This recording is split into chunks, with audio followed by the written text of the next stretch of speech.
Les éditions Télème présentent un enregistrement intégral de Projet Iceworm de Simon Mockler, lu par Rémi Vibo.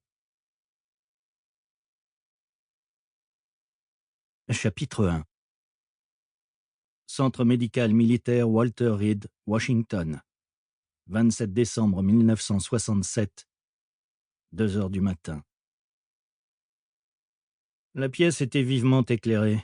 Les murs bleu pâle semblaient presque blancs et le carrelage noir au sol étincelait et ondoyait comme de l'eau.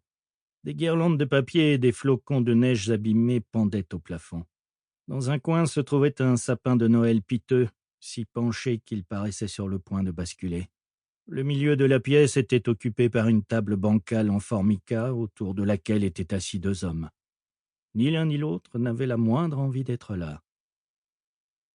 Jack Miller était détendu mais sur ses gardes, le regard alerte malgré l'heure tardive, les vêtements bien coupés. Il serrait et desserrait son poing droit, massif, raidi par l'arthrite, dont la lourdeur rendait encore plus évidente la fragilité de la table. Tout en massant ses articulations pour atténuer la douleur, il regarda le carnet vierge posé devant lui, puis l'homme qui lui faisait face.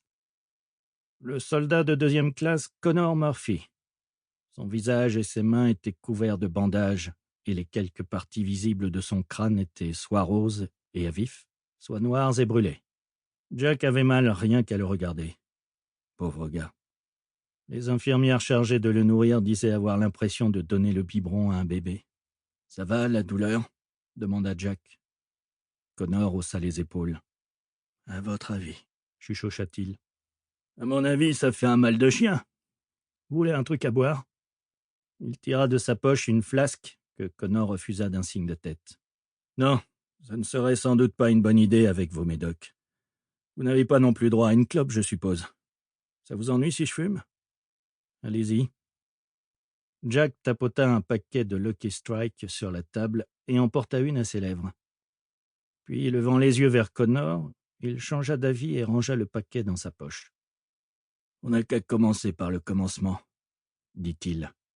« Je ne me souviens pas du commencement, je leur ai déjà dit. » Commençons ailleurs, alors. Encore avant. Un autre commencement. Un autre ? Oui. Quand vous êtes arrivé là-bas, par exemple, vous avez passé 12 mois là-bas avant l'accident. Il n'y a pas grand-chose à dire, rétorqua Connor. Jack se racla la gorge. Pas grand-chose à dire. On lui avait cassé les pieds pour qu'il fasse le trajet depuis New York en pleine nuit, tout ça pour parler à un type qui ne se rappelait rien de ce qui... Sample complete. Ready to continue?